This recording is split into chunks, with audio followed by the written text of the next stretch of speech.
Om Jnanatimirandasya Gyananjanashalakaya Chakshurunmilitam Jena Tasmai Sri Gurave Namaha Sri Chaitanya Manobhishtam Stapitam Yena Bhutale Swayam Rupa Gidamhayam Dadhati Swapadantikam Jayasi Krishna Chaitanya Prabhu Nityananda Sri Advaita Gadadhar Shivasari Gaura Bhakta Vrinda Hare Krishna Krishna Krishna Hare Hare Hare Rama Rama Rama Hare Hare Mukam karoti vachalam pangom langayate girim yat kripadamaham vande Sri Guru Dinataranam Paramananda Madhavam Sri Chaitanya Ishwaram Vanchakalpatarubhyascha Kripasindubhyevacha Patitanam Pavanebhyo Vaishnavebhyo Namo Namaha.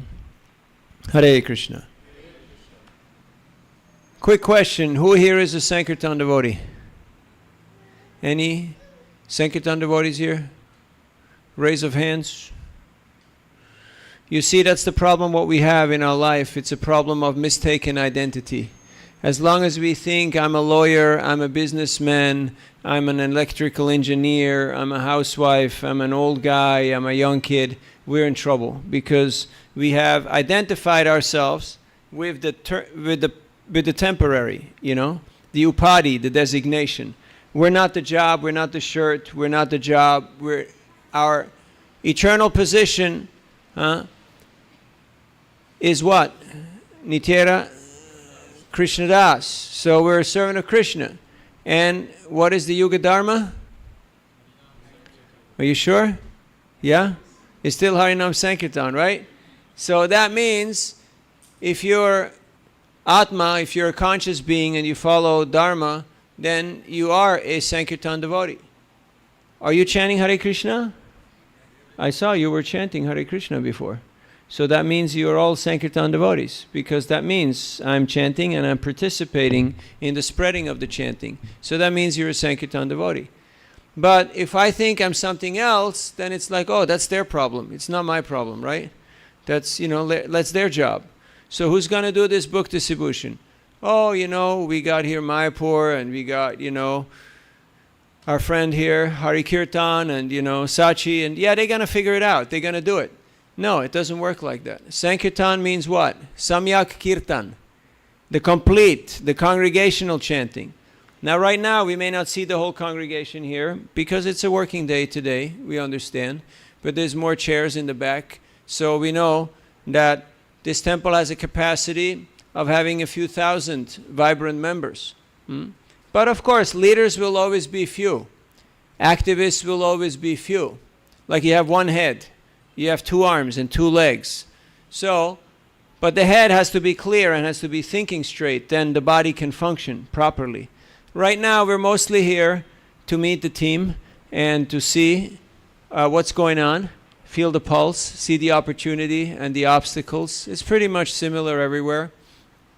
Honestly speaking, I feel you're sitting on a gold mine, not just because there's a lot of gold, but and a lot of oil, and a lot of sugar, and there's a lot of opportunity. Why? Because it's just, we've inherited a very rich tradition. This is very fertile lands in many ways. So if we actually take advantage of the opportunities that we've been given, you could be doing huge here. You could be doing like massive. Why? Because people are super nice. People are just super friendly. It's a super friendly bunch, the Guyanese people. I've not met one person that was like, you know, bad. So anyway, we'll speak more about that. So first point of identity, who am I and what am I doing in life? Bhaktivinoda Thakur had 10 children. He was a district magistrate. He was presiding over court. He was the main judge. And he said, Grihe tako vane tako sadahari boledako. So whether you live in the house or you live in the forest, you just keep chanting Hare Krishna. And you spread that, you share that with others. So, irregardless of our professions and of our duties in life, if we take this Harinam Sankirtan to be our core, then Krishna will empower us to do wonderful things. So don't think, oh, I'm a family guy, I got a job, or I got kids, or I got responsibilities, so I can't do. Because the mind always is looking for an excuse. Does your mind ever look for an excuse? Yeah? It happens sometimes? It's not just me? Okay, I'm glad. I have, it's a good bunch here, Yeah, that's the nature of the mind. The mind is looking for excuses, is looking for a way out. Oh, excuse me, Your Honor, I'm innocent. Have you heard that one before? I'll tell you a funny story. I'll tell you a few funny stories, but we'll start off with one. You like stories? Yeah? 3 people said yes. Okay. I'm going to tell stories anyway because it's fun. So I was in Mumbai on Chowpatty Beach, right in front of St. Xavier's College, right 1 block from Radha Gopinath Mandir. And there was a traffic policeman, pretty much similar to the guy who is standing out here, directing traffic. Just that he was totally in white. You know those guys who run the big Enfields, the big motorcycles, and they dress all fancy? And he had these Ray-Ban sunglasses, these reflective sunglasses, like Tom Cruise in Top Gun, I know you don't watch movies. I'm just making a point. So, and he just stopped the truck and he was just taking the bribe, Because I don't know about here. I know people don't do these things here, but in India it happens sometimes. So he had stopped the truck. The truck driver was out on the street, really desperate in anxiety, and the cop just took the donation. He just got the bribe. So in one hand he held the bribe, and the other man is there, and I just came in. So I caught him red-handed. Like he can't say I'm innocent. Like the smoking gun is still in his hand, and I gave him a book. So he had the Bhagavad Gita in one hand, and the money in the other hand. And then I said, give a donation, So he started laughing. Then the truck driver started laughing. And we were all laughing, the 3 of us. So he gave me the money he had in his hand. He gave it to me. And he had the book, I had the money, and the truck driver thought it was funny. So then I asked him, I said, my name is Navina. What's your name? And the cop said, my name is Krishna. Because in India, Krishna is a name. And we were laughing more because it's really funny, right? It's kind of those classic moments, so to speak. So Krishna has a funny sense of humor. And of course, he allows every living entity to have a little bit of free will, to have a little bit of independence. So they can go out and do stupid stuff, like we see now. It's getting popular even in Guyana, doing all that, extracurricular activities. No need to get into details. Yet, Krishna is also very kind. He makes his teachings available. He makes the process available to people. Those who want to come closer to him, Krishna gives them the opportunity. So we're very fortunate that Prabhupada has come and has given us this Hare Krishna movement. So we don't have to be confused. Because there's enough confused people in the world. Have you noticed? There's a lot of confused people running around who don't know who they are, they don't know what they're doing, and they don't know where they're going. So basically, they're not going anywhere. So we're going to speak a little bit about how to spread this Sankirtan movement. So there's 4 aspects to it. Point number 1 is your sadhana has to be strong. Because you can only give what you got. If you don't have it, you cannot give it. Right? So that means I have to actually read. I know it sounds terrifying because many of you think, hey, I'm out of school, I'm graduated, like books. No way. There's a lot of words in there,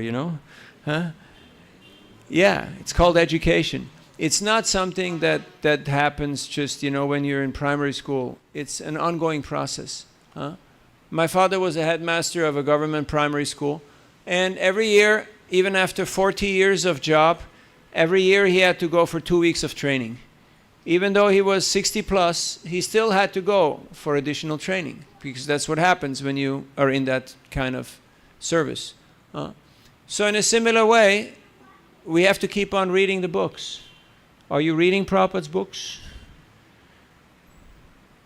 3 people say yes, a few people are meh, sometimes, maybe, perhaps. Huh? If you fail to plan, you plan to fail. Like you have a business, you have to have a business plan. Because otherwise, business just doesn't work. It doesn't happen. You don't have the goods, you don't have the customers, you don't have, you need to have a plan. So, your homework for this week is make a plan for your reading. Because if you don't plan for it, it's not going to happen. As the mind is busy making up excuses, the mind will also say, yeah, I'll read when I get time. Have you ever heard that? Yeah? I'm going to read, like a lot, like when I have time. But unfortunately, there just is no time. Now, I reckon the day has still about 24 hours here in Guyana, pretty much, right? On an average. So, there is time if we make for time. Prabhupada got up every night at midnight without the help of an alarm clock. Why? Because he wanted to. Why? Because he felt our pain, he felt our ignorance, and he wanted to help us. So he rose at midnight and he translated 6 pages. Have you ever wrote 6 pages? You remember the last time you wrote 6 pages? It was a long while ago, right? When you had to write something in college. I mean, 6 pages, that's a lot of words.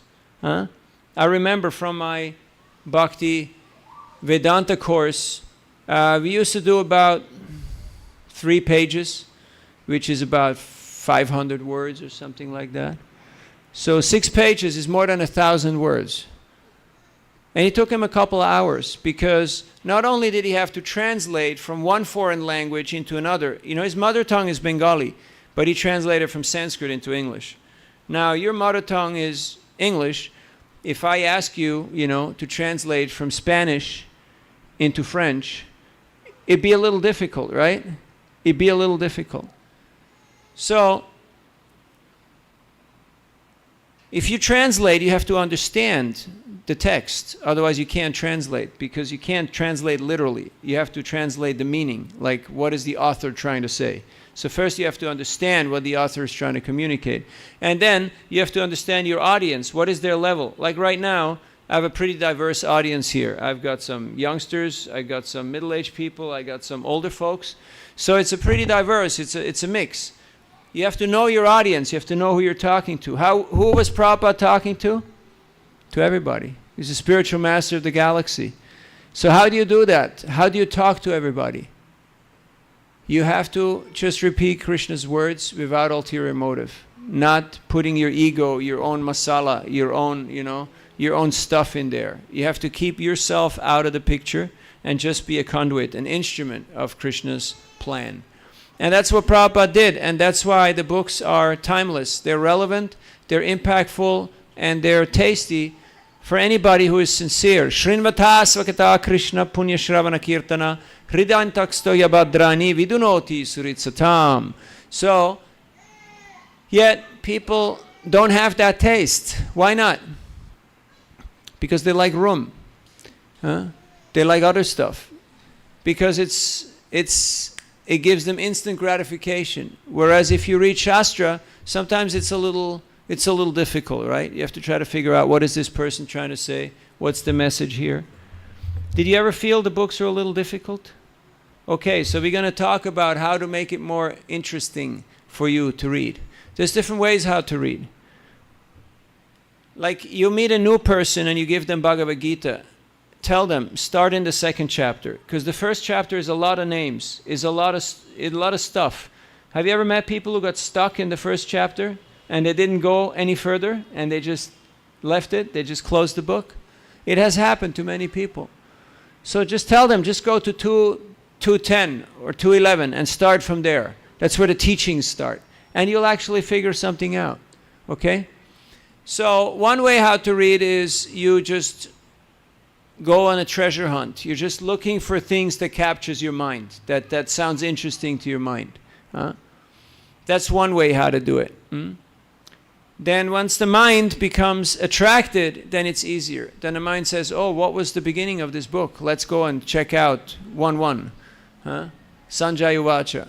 Dharma kshetre kurukshetre samaveda yayutsava Mamaka Pandavaschaiva Kimma Kurvata Sanjaya. So, yeah, what was happening there? What's the whole story that led up to this discussion? So, first, you just go random. Tell people, just pick up the book, open it anywhere, read anything, and just see what it says to you. Okay, second, then later on you get a taste, so you start going systematic. Then you go topical. Then you start studying, you take notes. How many of you take note? I see there's 2 people taking notes. Everybody else has a photographic memory, right? Srila Prabhupada said to remember means to write it down. Do you ever write stuff down? All the time, right? Because otherwise you look stupid, you know, because you forget things. It's the nature of the human mind. We forget things. So take a paper and a pen. He has pens and paper. If you need, there is paper downstairs and there's a lot of pens, okay? So you need papers or pens, Hari is your man, okay? He'll hook you up, I guarantee you. And then you can take note, you can read these notes, and you can actually see how this makes sense and how it applies for me. That's the next level. It's called mindful reading. You think, what's the message here? What is the author trying to convey, and what does it mean for me? Okay, you got that? So before you were just exploring, then it becomes a little closer to home. Then the fastest way how to get a taste for reading is by teaching, because the fastest way to learn any topic is by teaching it. People start asking you all kinds of questions. Did you notice? Once you're on the big seat and you got the mic, you know, people are like, hey, why are you saying what you're saying? Where'd you get that from? What does it mean? And you're like, oh yeah, okay, maybe I should do my homework and I should go and read a little bit, right? Good idea. Yes, good idea. So it's good. It will encourage you to study a little deeper. Then another way how to read better is you start forming a reading circle. You find a partner. Do you have friends here? Yeah? I don't mean those virtual, you know, non-existing, you know, entities. I mean like real people. A friend is somebody who can challenge you. A friend is somebody who can tell you, hey, that's not cool, you know, stop doing this. That's a friend. Not somebody who comes over on your birthday and eats your cake, you know, and makes a mess. But somebody who tells you what you don't want to hear, but what you have to hear in order to become a better person. That's a real friend. Huh? Now, if you don't have friends, you can also get married, because then you have somebody who will always tell you what you don't want to hear, right? But it's a requirement. That's why most people get married, because you need somebody to help you become a better person. That's the whole point of marriage. Huh? And then, of course, you have kids. They'll also tell you what you don't want to hear. And parents. So, do you know why grandparents and grandkids love each other so much? Because they have common enemies. Huh? So whatever you do, never lose your humor and never lose your appetite. Because people take one look at you and they will decide in one moment, I want to become like you, or I want to be as far away as possible from you. So for the new generation right now, you cannot give them theory, you cannot give them dogma, you cannot give them philosophy. They want pratyaksha. Huh? Rajavidya Rajagoyam Pavitramidam Uttamam Pratyakshavam Dharmyam Susukam Kartumavyam. We call it screaming, yelling, crying. They call it singing, you know. For them it's just like an expression of joy. Why? Pratyaksha. It's a way of expression for kids, okay? So you have to understand your audience. You have to understand who you're talking to. If you go into schools and colleges and you talk to youth, don't just try to give them a theory. They're not looking for a new ideology or for a new philosophy or a new religion. They want something practical. Are you going to make my life better, or are you going to make my life miserable? That's the only question they have. So, okay, you find a reading partner. Okay, you said you have friends. Okay, so those friends, they will want to spend time with you. So instead of talking sports, weather, politics, economy, problem, this, that, you actually start reading Shastra. Have you ever tried it? I know it's kind of amazing, you know. You have a room full of people, and all of a sudden you open up the book, and some, they just walk straight out the door. Have you noticed? They're like, hey, I think my mom's calling me. I think grandma needs a sandwich, you know. I'm out of here. Some people, you open up the Bhagavatam and boom, like the lights go out. Have you noticed? Like immediately. It's like unplug, you know, you flip the switch, they just. So, it takes a while to cultivate that taste. Param drishtva nivartate. It takes a while to cultivate that higher taste. So you find your friend and you say, okay, once a week or whenever, but make a plan. We're going to read and we're going to discuss this thing and we're going to go deeper into it.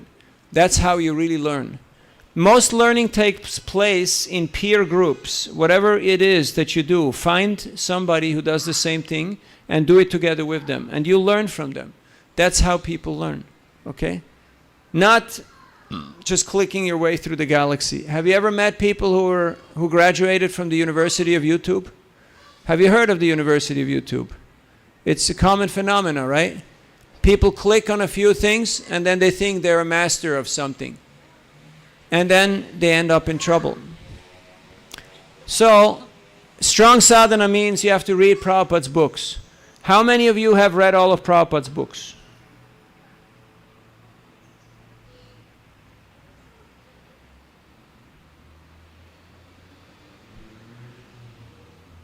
How many have read the Bhagavatam? Okay. Not just one book, I mean the 12 cantos, the whole thing. No? Okay. I'll give you a formula how to do it. Even if you read one verse a day, the Bhagavad Gita will only take you 2 years. The Bhagavatam will take you 50 years. Most of you can still do it, but you got to start today, okay? I know you're leading busy lives, you know, sitting in traffic. I watch the traffic here. I know what's going on. Huh? So, but everybody can read something, right? So you set yourself a quota. Okay, I'm going to do one verse, or I'm going to do 10 pages, or I'm going to do half hour or an hour. If you read 2 hours a day, in 2 years you have completed all of Prabhupada's books. There is an app. It's called Be a Sage Page by Page. You can download it. It's for free. It's on all these platforms. Be a Sage Page by Page. That app tells you exactly how many verses and how long it will take to finish that book, or how many pages, or how much time. It got all these calculations, okay? So have a goal, have a plan.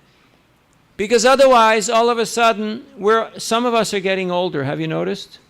I know some are getting younger, but some are getting older. It does happen, you know? And all of a sudden, you're in the movement for a few decades, but you haven't really read Prabhupada's books. And people come to you and they ask you questions, and you don't know the answers, and it makes us look stupid. So we should take this seriously and read. Are you with me? Do you agree? Yeah? Otherwise, we're kind of telling Prabhupada, you know, you kind of wasted your time, you know? You got up at midnight for nothing. Because people are not reading your books. I know it looks cool to have a lot of books behind you when you do your Zoom classes, you know? People think, wow, that's a lot of books, you know? Ooh, this guy really knows a lot of stuff. But you could also just put a backdrop there, you know? Like you can just project that stuff. So, if you don't read books, you're no better than an illiterate person. You understand? You may have thousands of books, but if you don't read them, you're same off like an illiterate person who can't read. Oh. So please read, okay? Then chanting. Hare Krishna, Krishna Krishna, Hare Hare, Hare Ram, Ram Ram, Hare Hare. I'm not going to do a survey who chants their rounds. But I tell you, you got to get up early. There is no way around it. Because once the traffic starts building up, it's not such a great time to chant. Because then you start thinking, okay, I need to go to work, I need to do this, I need to do that. For those of you who are householders, we know that once the kids wake up, good luck chanting japa. It's game over, you know. It's like, then it's kids' time. Then you have to take full care of them. That's the deity. You have to do your deity worship. So if you want to chant rounds, you have to get up before the kids wake up. And that's just as simple how it is. Yes, you can chant a little here and there throughout the day and in the car, and you know, but it's not quality japa. So get up early, Chant your rounds. And you will see how you will have much more impact in your life. Whether you're a preacher, or you're a housewife, or you're a businessman, or you're a lawyer, or you're an engineer, or you're whatever, you'll have much more impact. Why? Because Krishna will be there on your tongue when you communicate with people. Have you noticed when you speak to people and you had good sadhana and people go like, wow, did you just make this stuff up, or where did you get that from? And it's Krishna. The process works. The process works. Krishna will empower you to touch people's hearts. I was in Sao Paulo, Brazil, a few weeks back, on Paulista, which is the big main avenue. And we were chanting and dancing and distributing books. And there was a young couple. And I showed them the Bhagavad Gita. And the man said, I've been wanting to read these books for a very long time. So I'm really happy I got it. And they were both lawyers.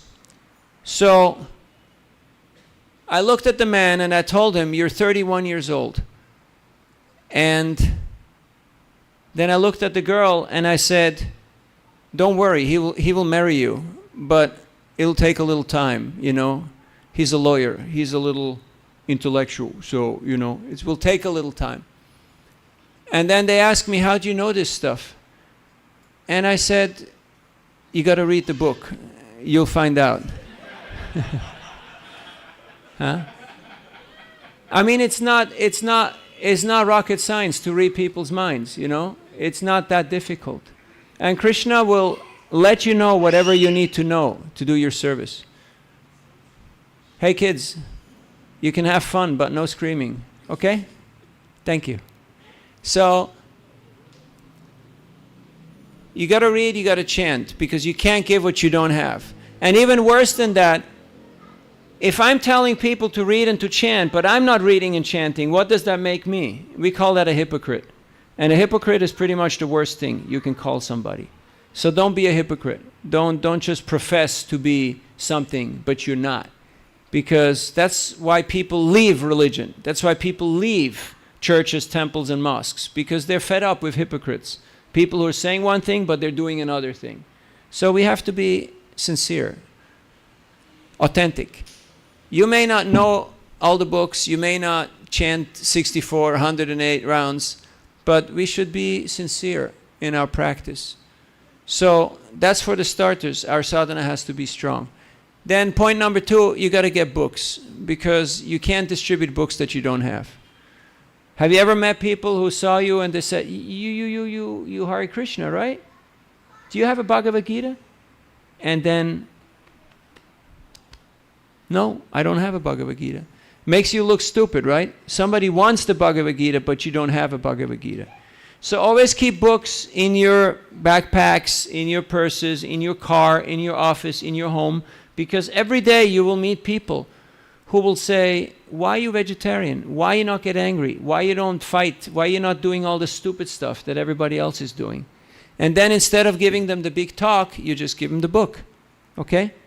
So get books. How many of you carry books with you wherever you go? That's one person. It's not enough, okay? It's like if you're a cop, if you're a policeman, you carry a gun and you know how to use it. So if you're a Sankirtan devotee, you got to carry books, okay? So your homework is you need to get books. Do we have books available? I saw there is books here. So you're very fortunate, you know? It's not like in some countries where it's very hard to get books. Here, they're very easily available, they're very cheap, they're affordable, people have money. So carry books. That's rule number 2, get books. Okay, first one was your sadhana must be strong. Second one is get books. Third one is the more you show, the more you sell. Do you ever go to the store? No, you don't, right? You buy everything online. And no? You don't buy with Amazon here? People actually go to the market? You mean like you're real people? You don't mind talking to people and bargaining and doing all that stuff? Okay. So when you go to the market, you see they put everything out, right? They put all the vegetable and fruits there, or they put all the cloth there. They put everything out. Why? Because The more you show, the more you sell. The more you show, the more you sell. You have to make it visible. So you have to take your books out and make them visible. Like right now in here, in this beautiful temple room, I don't see a book display. So that's a room for improvement. It's a wonderful temple. It's amazing. And all of you have worked really hard, and ours are still working really hard to maintain this and make it better. So please, have a book display where people can see Prabhupada's books, and then have a book table with a hundi that's welded or bolted or to the table or to the wall, and people can put their donation there and take a book, okay? I guarantee you, you will distribute hundreds of books every month just by people coming, having darshan, seeing the books, taking a book and leaving a donation. All right? So do it. But you have to make the books visible. Also, when we go to other places to do programs, to do kirtans, sometimes you get invited, right? For functions. And you do kirtan, always bring books. You just say, this is part of what we do. You just put a little table, put some books there, put a nice person there who asks people, have you seen these before? You know? You don't have to say, hey, take. We're not pushing our religion. We're just communicating. We're just talking with people. Have you seen these before? And they will say, yeah. I say, which ones? Oh, I have this one, I have that one. Okay, this is the next one, then the next one. You just, all right, this is for you. You understand? Huh? It's just a matter of learning how to do it. Huh? Then rule number 4, you have to organize. Prabhupada told Giriraj Swami, this movement will spread through organization and intelligence. Now I know just by living in Georgetown area, you have to be organized, because otherwise you get stuck in traffic half your day, right? So you have to be organized how to move in the world if you want to get something done. That's why I'm talking to you, because you're busy people. If you want to get something done, you talk to busy people. You don't talk to the guy in the park who's sitting under the tree with a bottle of rum. He's not busy, but he won't get things done. If you want to get something done, you have to talk to busy people. Okay? That's why we're talking to you.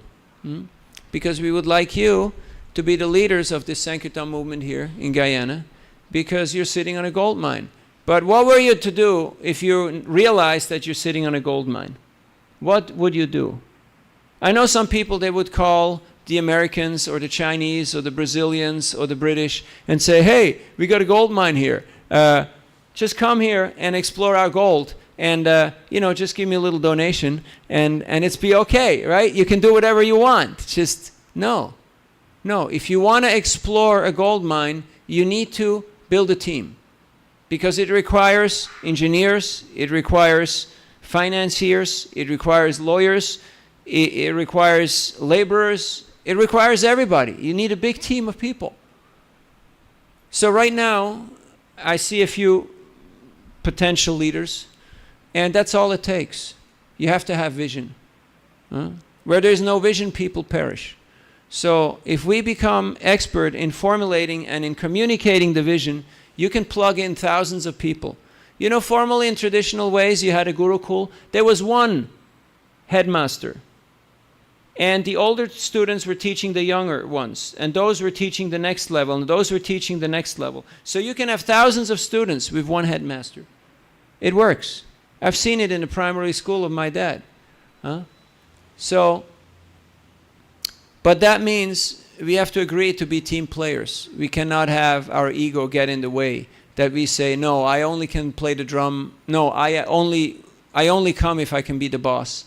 Or I only come if, people say I'm the greatest, or if I make some money from it.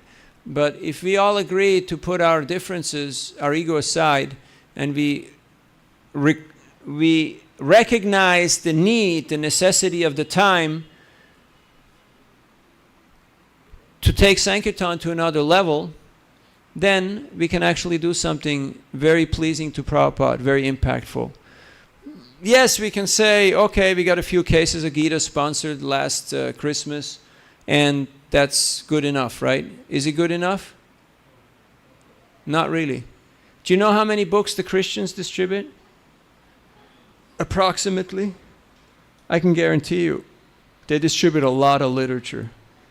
Because right now, about 50 to 60% of the country is Christian. How? Not because they got, better anything, but because they're more active. They put the message out there.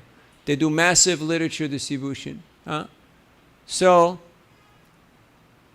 it's a great opportunity. Let us discuss how we can enhance this offering and do something pleasing to the Guru Parampara.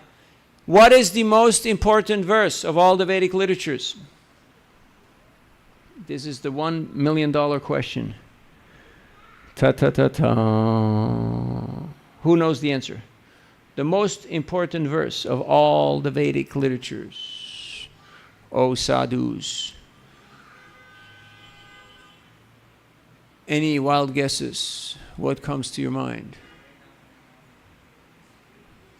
It's a good one, but it's not the one. Yasyadave parabhaktir tatadave tatagurau tasyaita katita hirta prakashante mahatmana. Simply by pleasing Guru and Parampara, all the teachings, all the imports of the Vedic wisdom become revealed in your heart. The zip file becomes unzipped and everything becomes clear. So, we need mercy. It's not a mechanical process. We don't go back to Godhead just because we're a nice guy or because we're born in the right place or we're wearing the right t-shirt or... No. We have to attract Krishna's mercy. And how do you attract Krishna's mercy? By pleasing Guru. By doing something a little more than what's required, getting out of comfort zone, and stretching ourselves a little bit. Now here, I've seen that people are very nice, they're very open, they're very friendly. So there's many ways how we can distribute books. We're going to talk about them. But we only have about, I don't know how long time we got, about 20 minutes. So that was it. 4 laws. Who remembers the 4 laws of book distribution? What is number 1? Sadhana. What about sadhana? You do it till you get initiated, right? Then you're good. Then you're saved. No? You keep going. Okay. Yeah. To initiate means to begin. It's not that initiation is the end of the journey. And from then on, it's a downhill race, But, okay. Sadhana must be strong. So reading and chanting every day. Then rule number 2. Get books. Right. You have to have books. And it's not a big deal. You get a few Gitas, you get a few small books, And instead of giving stupid gifts and stupid stuff that people throw away, I mean, nothing against gift items, I'm just saying, but give Prabhupada's books as gifts. I was in Pune, and one mid-80s elderly gentleman, he said that he went to a high school reunion, and he gave Bhagavad Gitas to all his friends. And 2 weeks later, he got a call from one of the friends, and he said, I'm very upset with you. He said, why? He said, how long have we known each other? He said, well, that's more than 60 years, since high school. So he said, why did you wait so long before you gave me this book? Now I'm like, I'm mid-80s. What do you expect me? Shave up and join the ashram or what? Like I'm an inch from death. And the man said, look, I just found this Bhagavad Gita as it is a few years ago myself.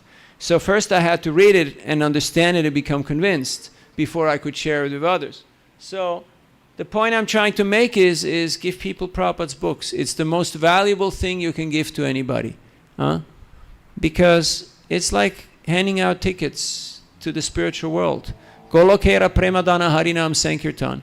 There's an invitation to the spiritual world. It's like somebody would say, okay, here is a green card, or here is a passport to this country or that country. People think like, wow, I really want to go there. I really need this.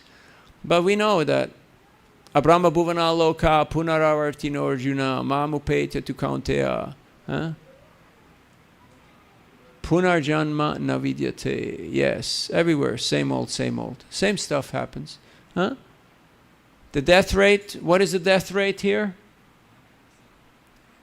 100%, right? The last time we checked, it was still 100%. And one time they asked Prabhupada, what did he die from? You know, talking about a certain person who had passed away. Prabhupada said he died from death. Huh? So there's an expiration date. But when we engage in Sankirtan, you actually become deathless. Why? Because Yamaraj likes Sankirtan. And when you engage in Sankirtan, Yamaraj will join in Sankirtan. And while he's busy doing Sankirtan, he won't kill you. That's a guarantee. So keep on chanting, keep on engaging in Sankirtan. Then you get books. Rule number 3. The more you show, the more you sell. You have to actually make it visible. You have to take them out of your bag and hand it to the person. Rule number 4, you have to organize. Organization. It's not enough having the books sit in a go-down in a warehouse. They have to be with the congregation, and everybody has to know how to distribute them. So you need to make plans. Okay, how many festivals do we have in a year? How many Hindu temples do we have? How many functions? How many events? How many places? How many universities, high schools? A lot. Do you have a plan? Make a plan. There's a lot of opportunities. Like in the last few years, because of the pandemic, we couldn't go to our usual spots, so we had to think a little bit harder where we could go to distribute books. And we came up with some pretty good stuff, some pretty interesting things. Like I went to farmers markets. You know where farmers are selling their goods? Because people want quality. They're looking for quality. So you want quality people, go to farmers markets. I mostly gave books also to the farmers. I just walk up to them and ask them one question. Did you grow all this? Like, did you grow all this yourself? Wow, that's amazing. You know? And usually they go like, hey, take whatever you like, you know? they give me ton of stuff, ton of things. We used to go with the whole minivan to big wholesale markets, and they just fill you up with things. Did you know that most countries of the world throw away more than 30% of their produce? It gets thrown away. Overproduction, too much, wrong color, wrong type. So just go out and appreciate people. They will help you. But you have to organize. All right? There is no lack of resources. It's not about money. It's not about this, that. People are interested. Why? Sachidananda. People are looking for eternity, knowledge, and bliss. They know I'm eternal. I'm wise. And I should be blissful. Just like that verse of the Bhagavad Gita. Rajavidi Rajaguyam Pavitramidam Uttamam Pratyakshavagam Dharmyam Susukam Kartumavyayam. It is joyfully performed.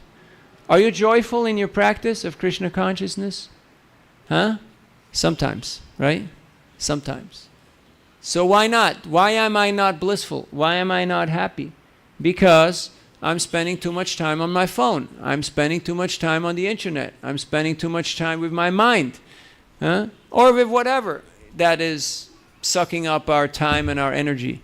So spend more time making plans for Sankirtan.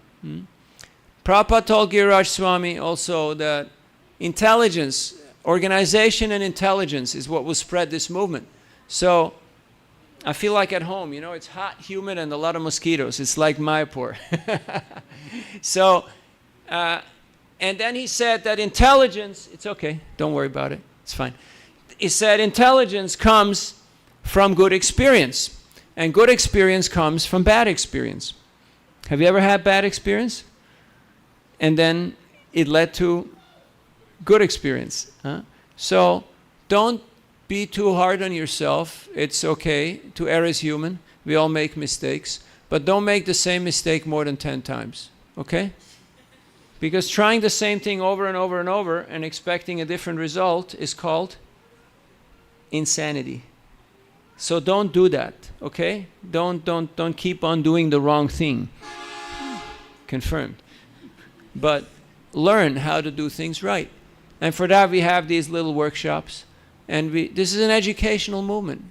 It's also a cultural revolution, so I really appreciate the art, the colors, And I'm sure you have a lot of song and dance and food and beautiful katha and all that going on.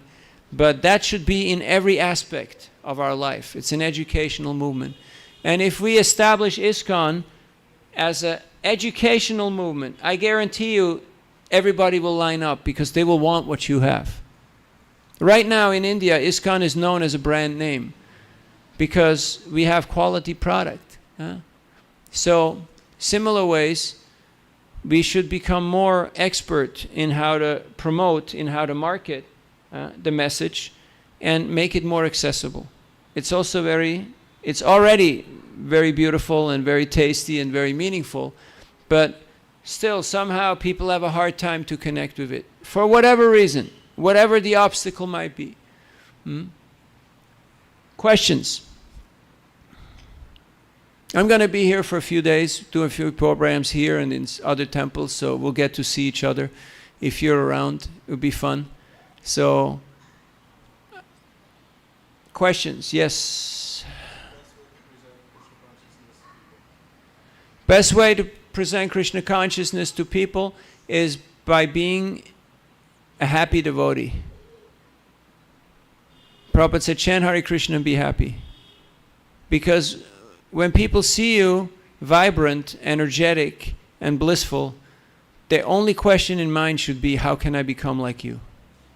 That should be their only question. How can I be like you? And instead of giving them the big talk, you just give them a book. I was in Berkeley, California, in front of the university, and approaching people. One young man told me, you already asked me yesterday. I said, you know, you're wearing a mask. How can I tell? You masked people, you all look the same, you know, like a bunch of robots, everybody wearing the mask. So he pulled down the mask and he had a big beard. And he said, I'm a Muslim, but you're glowing. You're effulgent. I want what you have. I said, here it is, take it. He took the book, gave a donation. So people will take one look at us and they will decide in one moment. And it's not an intellectual decision, it's a visceral decision. You know visceral? It comes from here. They will make that decision. I want to be like you, or I want to be as far away as possible from you. And that depends on our practice. So we have to practice authentic Krishna consciousness. Then people will want what you have. And then whether you give them books or prasadam or introduce them to the chanting, but books are permanent, books stay. Like Prabhupada was doing Back to Godhead initially, and then one person told him, do books because they're more permanent, because magazines, people throw it away. Leaflets, you know, prasadam, they consume it. Okay, they want more, that's the good thing about it. But always have books. Okay? Other questions? Yes?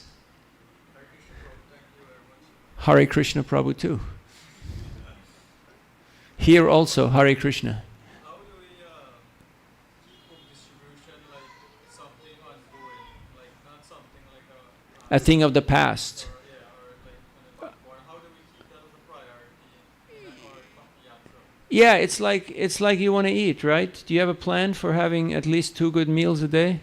I have a plan. So you got to have a plan. You got to make a plan. You have to organize in such a way. Why? Because I need food. If this machine doesn't have food, it can't function. If we don't have book distribution, we'll just be another Hindu mandir, you know, who does a few rituals and functions and festivals, a little fundraising and this and that, a few weddings. But that doesn't cut it, you know. That does not put us ahead of the pack. Only if we actually take that role as an educational institution, that means the books are a central element.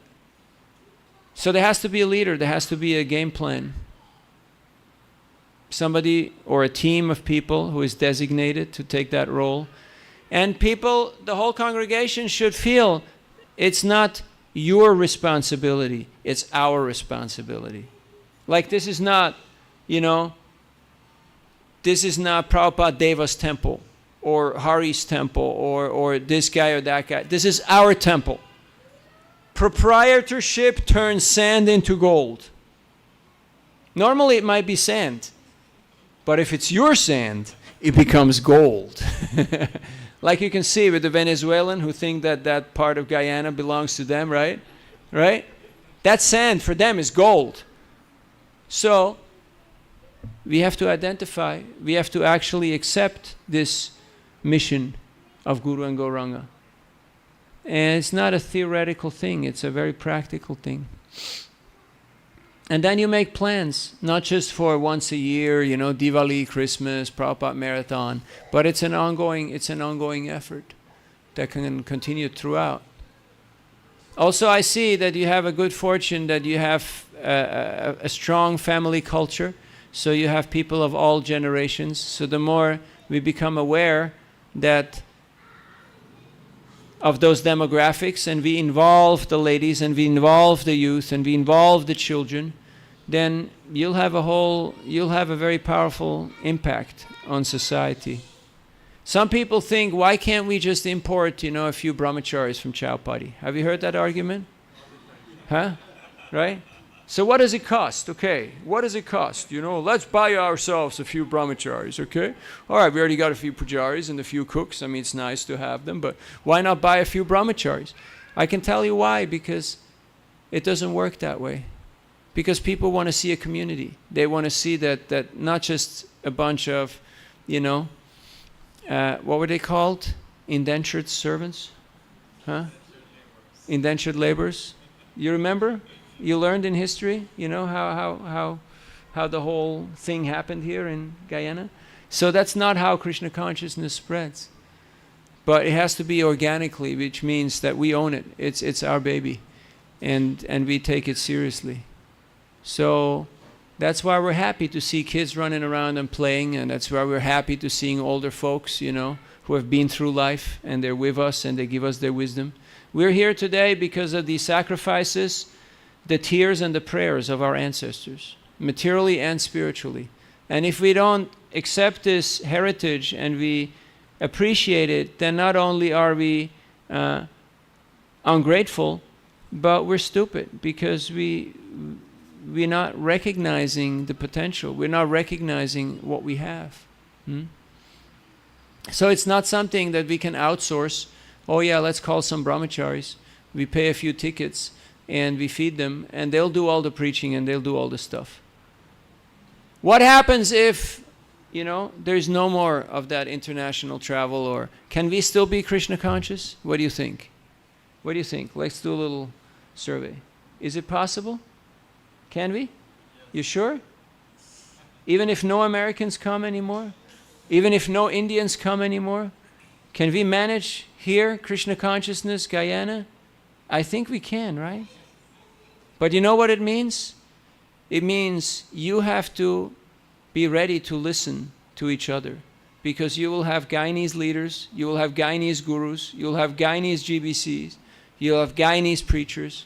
Can you accept that? Can you handle that? I know it's a challenge for the mind, because somewhat we're made to believe that, you know, the West is the best. And whatever we get from outside is better than what we have here. But it's an optical illusion, because it's the same thing. It's Krishna consciousness, which means we have to take ownership. We have to take pride in our opportunity, in our tradition. And then things can really spread and become big, you know. Otherwise, it will always be a new fashion. Okay, now we get a bunch of guys from here, and then we got a bunch of guys from there, and it's not going to be really solid. It's always be very transient. So use your opportunity. There's a lot of chairs there in the back. You can accommodate a few thousand people here. And there is no lack of people, as we have noticed, looking at the traffic jams. So it's just a matter of connecting the people with the goods. We just have to bring them the opportunity. And right now we're kind of visible to a small section of the Indian population, but as you may have noticed, there are other people in the country. They're the blacks, they're the mixed, they're the, you know, there's all kinds of people. And Krishna consciousness is a viable opportunity for everybody. And we should offer this opportunity. Prabhupada gave this opportunity to everybody. He treated everyone who walked through the door as a future leader of the Hare Krishna movement. And guess what happened? They became the future leaders of the Hare Krishna movement, yes. Even all those drugged out, stoned out hippies who were pretty crazy and gone. But because Prabhupada did not see the deficiency, he saw the potential. He saw the opportunity. It's like a bunch of people from the city came to a village. And they asked the villagers, any famous people born here? The villagers said no. Any wealthy people born here? They said no. Any people who ever done something great born here? The villagers said no. Then the city people said, so what kind of people are born here? And the villagers said, only babies are born here. So, you get it? Joke, joke, joke, joke, joke. Okay. So, it's not about, manipulating numbers and having a nice PR and having a little spreadsheet that you can show people, okay, we did our job here in ISKCON Guyana. It takes a little more than that. It means we have to start to learn to trust each other. And that means I have to start to trust myself, because if we lose our self-respect, we kind of lost the game. So, there's a lot of homework to do. But it's blissful because bhakti is progressive path. And anything we do is money in the bank. It's to our eternal benefit because the process and the goal is non-different. So we're never the losers. It's all good. Sorry, long answer for a short question. I had a wild night, flying from Medellin to Panama and then to Georgetown, and I'm still out there somewhere. By tomorrow, I'll be a little more grounded. I'll be a little more concise. Questions? Yes? How do we distribute books or even approach youths who want nothing to do with religion? You just make a personal connection. What they do here, fist bumps? Huh? Fist bumps, handshakes, whatever it takes. You have to meet people eye to eye. They're looking for friends. Why is social media so big? People are looking for friends. Huh? So if you're ready to be their friend, you will have a lot of success. But if you have a superiority complex or an inferiority complex, it won't work. Sometimes people have both at the same time, Like they feel inferior, but they feel superior at the same time. It's really weird, right? It really ruins it because it's rasa basa. It's a complete incompatible mixture of rasas, I want everything you have and I hate you for it. So it's like, what? This is strange. Get away from me, So, but because Prabhupada was willing to be everyone's friend, your ever well-wisher. I hope this meets you in good health, your ever well-wisher. Prabhupada had that. I met Giriraj Swami in his home in Carpinteria, California, and he said Prabhupada had this unique quality of being unconditionally loving. His heart was open. He accepted everybody. At the same time, he was completely detached. Now that's a very attractive mixture. Normally when we love somebody, we have certain expectations, right? We have a certain idea. But Prabhupada was very detached. That was very attractive. So you meet them where they're at, which means in their schools or wherever they might be, and you speak their language. You speak about topics that are relevant to them, and you connect. Not on the level of religion or on the level of duty or on the level of I'm going to make you feel bad, but of we're friends. And I got something, we're not selling a product, we're giving people an opportunity. You see, Amazon sells products. Do you have Amazon here in the country? Yeah? So they move goods. We don't ship product. We're not selling a product, we're giving people an opportunity. And that's what people are looking for. They're looking for an opportunity. I came to Krishna consciousness because, for me, it was an opportunity. It was a viable opportunity, a very attractive opportunity. You buy books in a store, or now you buy them online. But an opportunity you can only get from somebody who is part of the inside group, right? They can hook you up with an opportunity. So, yeah, be open-minded, see the opportunities, and And acknowledge that different people have different needs. You have to know your audience. And they will adapt and practice in slightly different ways than we do. That's normal. That's to be expected. So don't be too upset if not everybody does exactly the same thing that we do. But as long as they can appreciate the principle, that's fine. That's good enough. Does that work? Does it help? So we need student clubs. We need to be out there. We need to be on the campus. That's where the action is happening. And we need to be everywhere else, but especially Prabhupada was targeting the intelligent class because they're the future leaders of society. They're the ones who are going to run the show tomorrow. Other questions? Yes. Do we need to have like a missionary spirit in order to distribute books? And if we do, how do we develop that? Well, if you read the books, you know, Krishna says in the Bhagavad Gita, what does he say? The one who distributes knowledge Is most dear to me. Yeah. You want to hear a funny story? I was in Siberia in January of 1996 in Novosibirsk, and it was minus 35. Now you guys don't know what cold means. For you guys, cold means like, what, 15 degrees or 18 degrees, right? Anything below 20, right? That's like cold. So minus 30, 30 below zero, it's like you spit and it turns into ice before it hits the ground. Like super cold, snow and ice cold. And I went to a city, Novosibirsk is the capital of Siberia, and we had a Sankirtan meeting, and one devotee told a story. He was going out onto the street to distribute books, and he met one person who was also distributing books. So he asked him, Prabhu, which temple are you from? And the other person said, I don't know any Prabhu, and I don't know any temple. So he asked him, well, if you don't know any Prabhu and you don't know any temple, what are you doing here? Because it sounds a little strange, right? You should know this whole thing. So the guy said, you know, 2 years ago I got this Bhagavad Gita here on this same street, and I read it, and it's the best book I've ever read. And at the end, Krishna, the Supreme Lord, he says, if you want to become dear to me, you have to give this knowledge to others. Nacha tasman manusheshu kashin me priyakritama bhavita. What's the second part? Yes? Priyataro bhuvi. Yes. It's a team effort. So,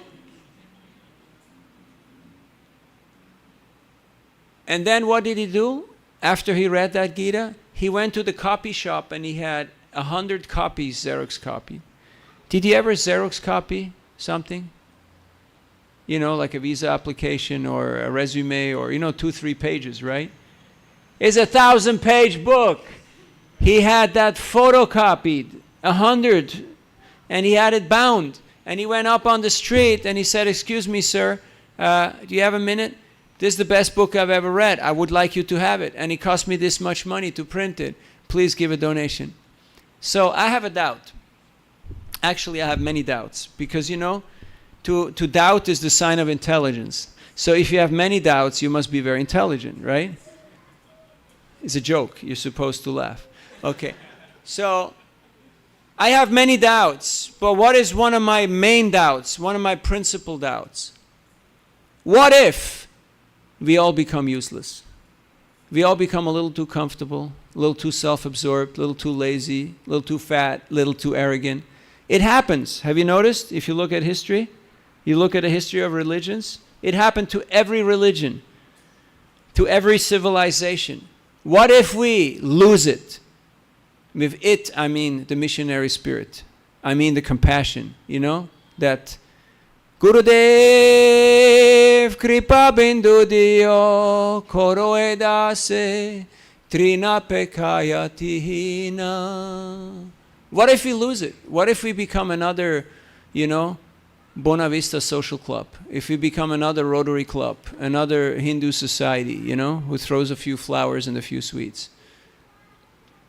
It can happen. It happened to most of the religious organizations who started out very revolutionary, like very, very missionary, very, you know, action-oriented. And then they became, hey, we are the establishment. If you want to get a franchise, it will cost you this much to buy into our little, you know, Ponzi scheme. So, and intelligent people just walked out. They just left. Have you ever seen empty churches? Empty temples, empty mosques, like museums? It's there all over the world. The Catholic Church is the biggest property holder, the biggest property owner in the world. And most of their places are empty. So what if the same thing happens to us? But then I hear stories like this, and I'm convinced that somewhere in the middle of the Guyanese, what do you call it, Amazonian forest or rainforest, or what do you call your forest here?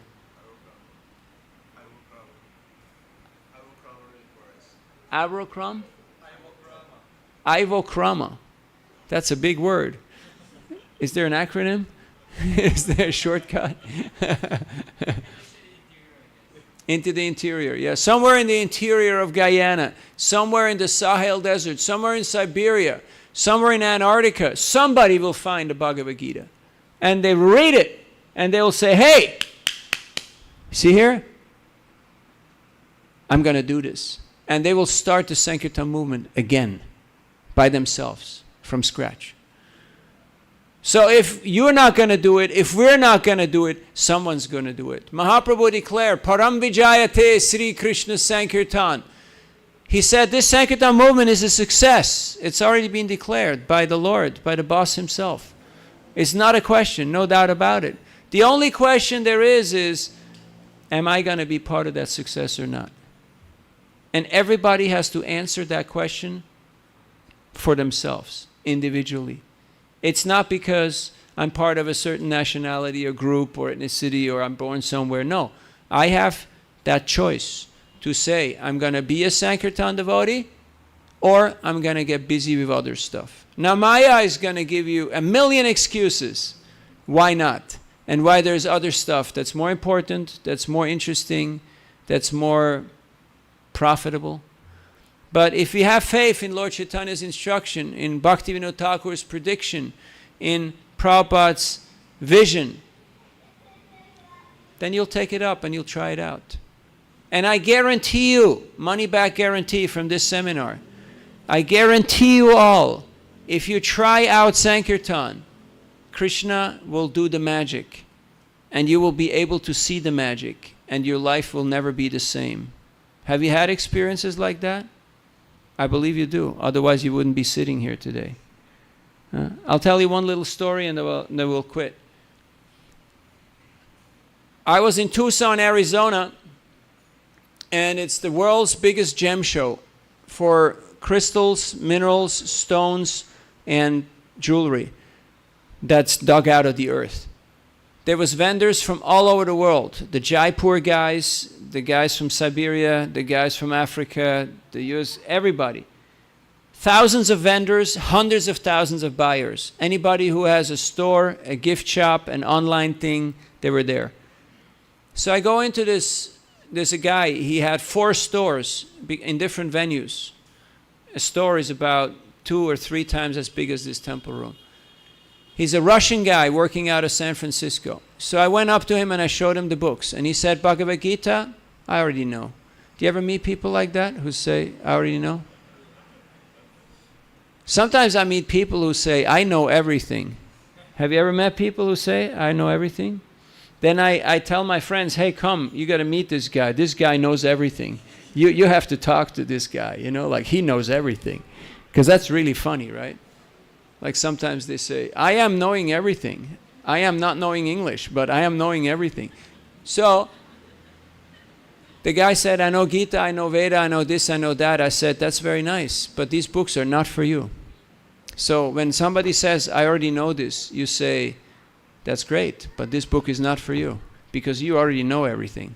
This book is for your friend. You give it to somebody who doesn't know. So I told him these books are for your team, for your staff who's working with you. They should have them. And you give whatever donation you want. So he went to the office, and he came back out of the office, and he did like this, and he said, hold out your hand. And I held my hand. And then he asked me, what do I have in my hands? Now, what do I know, right? It could be a gemstone. It could be money. It could be food. It could be nothing. I don't know. So what do you do when you don't know what to do? Have you ever been in a situation where you didn't know what to do? 5 people say yes. All the others got it figured out. You're a good audience. You're a good team. So what do you do when you don't know what to do? Like you arrive in a country and the guy asks you, what's the purpose of your visit to the great country? What do you tell him?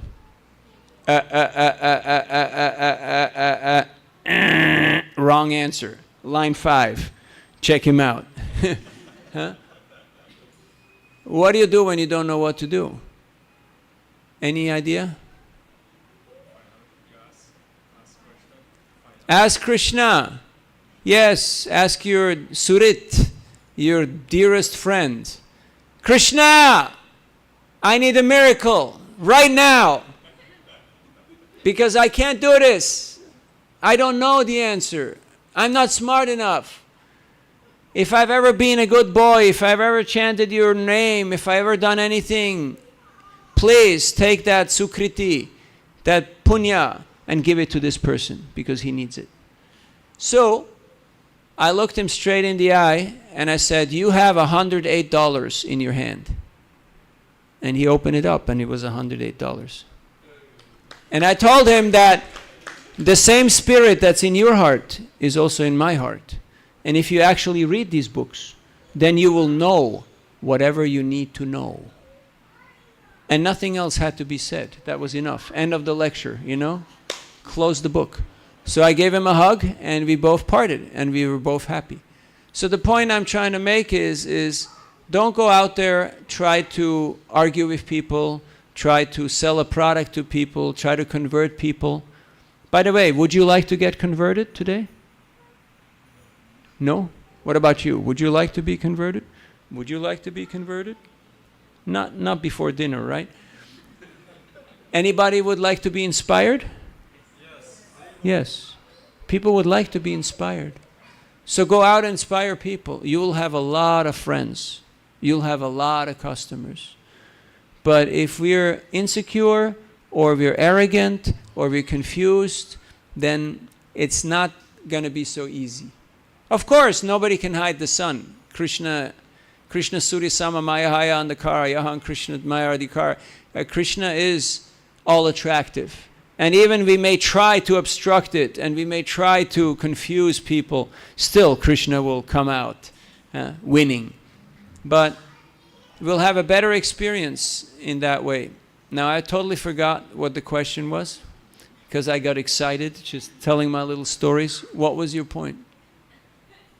I was asking about missionary spirit, but you spoke a lot about it. Yes, missionary spirit is essential. It is not optional. This is the International Society for Krishna Consciousness. We are a movement, and a movement moves. Otherwise, if you don't move, then it just becomes another, another obscure thing. So, you ever read, you know the 7 purposes of ISKCON? Prabhupada made a mission statement, 7 purposes of ISKCON. And in point number 7, he says, to distribute books, literatures, and periodicals. And if we do that, that will fulfill all the 6 previous mission statements. Means that everything will be enhanced and supported by that. Educate people, bring them closer together, spiritual revolution, all that good stuff. It's all there. But mission, yes, it's a mission. And you can see whether people have a mission in life or not. It makes a big difference. If you have a mission, you have something that drives you, that gets you up You know, in French it's called la raison d'être, the reason to be, the reason to exist. Why do you get up? Why do you do what you do? Because you have a mission. Okay, last story. This is the bonus track. I was in Bali, Denpasar, Bali. Hati-hati, prema kasih. You speak Bahasa Indonesia. So I was on the beach distributing books, and there was this young couple from England, and they had a lot of tattoos and a lot of metal in their faces. So they took 2 books, and then I asked them, why are you here in Bali? Because Bali is kind of like Mauritius, you know, it's like a nice family resort, holiday, spa, vacation place. Not like for these 2 people. They look more like punk rockers, like activists. So they said, you really want to know why we're here? We're on our way to Australia and Antarctica. They're going to Antarctica, which is the South Sea. Yes. Why? Because they want to fight the Japanese who are trying to fish for whale. They want to kill whales. So what they do is they go in little inflatable boats in between the whale and the big hunter ship, the big boats. It's very dangerous. And I was thinking, wow, these guys are ready to die in the South Sea, where it's very cold, for a bunch of fish. What am I ready to die for? Martin Luther King Jr. said, if you have nothing to die for, you have nothing to live for. So figure out, what is your mission? What am I ready to die for? And then you figure out what you're living for. What is your purpose? What is your reason to exist? And our acharyas are very merciful. They have written beautiful books. They have made beautiful songs. They have created a wonderful society for all of us. So we're not looking for martyrs. We're not looking for people who are, you know, terrorists and revolutionaries in the violent sense. But this is a spiritual revolution, a revolution of consciousness, a re-evolution. Now we're facing the human devolution. You notice how people are again going back to caveman mode, you know? So it's a human revolution, re-evolution. And we can be part of this re-evolution. It will happen. The Golden Age has started 500 years ago. It will take some time to manifest, but already we can see very good signs. Of course, the society is polarizing, and some stuff is getting more ignorant, and some stuff is getting more enlightened. So it's a very important phase of the Hare Krishna movement, because we have over 1,000 centers, temples, farms, restaurants. It's established. Yet now, the first generation is rapidly leaving the world. Where are the future leaders? Where are the future teachers? Where are the visionaries? I'm looking at them. That's where you guys come into play. Okay? So, but for that, we have to be in a team spirit. We have to be team players. We have to be in a mood of sharing and caring, so that people feel, yes, there is room for me. I'm wanted. I can do this. I'm part of this. If we have that attitude, I guarantee you this place will be full every day of the week. You won't be able to fit in. This is about the size of Chaupati's temple room, slightly smaller. That place is full, packed out.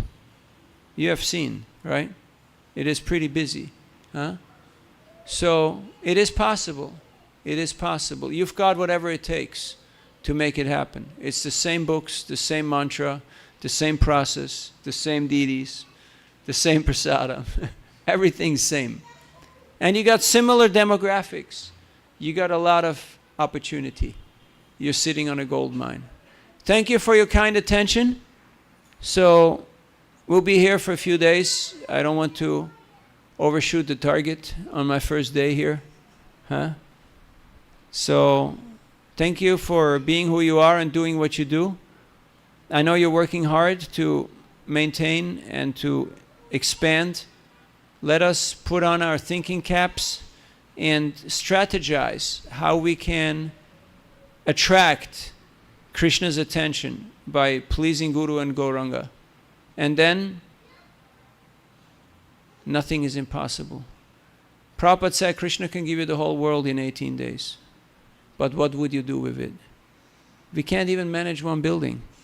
Why would Krishna give us more? He doesn't want to embarrass us, you know. Like parents, they give children as much as the children can handle.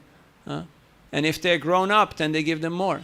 So in a similar way, Krishna is patiently waiting for us to grow up and to recognize, you know, okay, we need to do this together. We need to figure out a way how to involve everybody.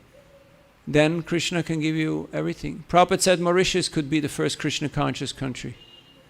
Maybe you can beat Mauritius, you know. It's possible. You have a similar demographic, similar layout, and people are very favorable. It's a small country, which makes it easier, because it's easier to drive a Mini Cooper than to drive a big oil tanker, you know. If an oil tanker needs to turn, you have to turn about half an hour before, you know, before the boat starts moving.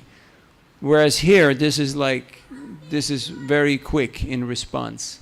Everybody knows everybody. So if we actually send out a cohesive message, you know, something that's very solid, and we show people that we're ready to interact with government, with the industry, with the education, we're ready to be part of the solution, people will start taking us more seriously. Not just as nice singers and good cooks, but that we have, you know, a full-blown contribution, a full-blown gift. And that's what Prabhupada came to give. So we're very grateful for him. And I'd like to thank each and every one of you for taking Krishna consciousness seriously in your own life and be an example in your community and helping others to take up this process. Because if we do not succeed in passing on this legacy and inspiring our children, then we have failed. And that's not such a great mark, you know, on our resume. So that's the challenge that we're facing. And again, people nowadays, they have a great aversion to authority, to discipline, to doctrine. So make it fun, make it attractive, make it relevant, and then people won't mind, even if it's religion, as long as it's fun, attractive, and relevant. Okay? So you work with these key concepts, and you'll have a lot of response. Vanchakalpatarubhyascha kripasindubhyeva cha patitanam pavanebhyo vaishnavebhyo namo namaha. Srila Prabhupada ki jai, Gaura Bhakta Vrinda ki jai, Gaur Premanandi Hari Hari Bo. Hare Krishna. So, Hari will tell you what the program is, or Sachi Sutta, or both. You can do Hare Krishna. karaoke. Thank you very much, Prabhu. It is so wonderful to hear from you. How it's so inspiring that you're saying that we have a gold mine here and we don't recognize it. So thank you very much for sharing. This is the first session with Prabhu, and you can see how much he has to offer to us, and of course, for the entire Guyana. So I'll just briefly highlight a few programs with Prabhu. He'll be here until Saturday. So tomorrow morning will be morning program here, Mangal Arti Bhagavatam class with Prabhu, and then he'll be traveling to go to New Kulinagram, that's in Borby, Williamsburg. There's an evening program, 5 o'clock tomorrow afternoon. On Thursday, Prabhu will be back here tomorrow evening, and Thursday morning early he'll be traveling to Essequibo. So there's an evening program at the temple Thursday evening. Friday morning he'll return to Georgetown, and then we're hoping to have a Harinam Friday afternoon. So we want to encourage, we know that everyone, for the working people, you come off work 3:30 Friday afternoon, so we can make it for the Harinam. And of course in the evening we'll have dinner, prasad. You can come, you can join the Harinam and work. That will add flavor also, and it will add a good blend. And Friday evening dinner, and then here we will have like more Sankirtan nectars. Do you want to drink the nectar of Sankirtan, like we were hearing all these beautiful, really inspiring Sankirtan stories? So we'll have more of that. Saturday morning, Mangal Arti program, Bhagavatam class here, and then we go out for practical, for the actual stuff, which is like actually see and go with Prabhu, move with Prabhu on the street to see how he, how he does it, how he actually connect with people, inspires and get the books out there. So these are the few programs that are there. So let us all please take as much advantage and encourage all other devotees, your friends and families to come and be part of it, so that we can maximize and we can take in as much as possible. Thank you very much. Hare Krishna.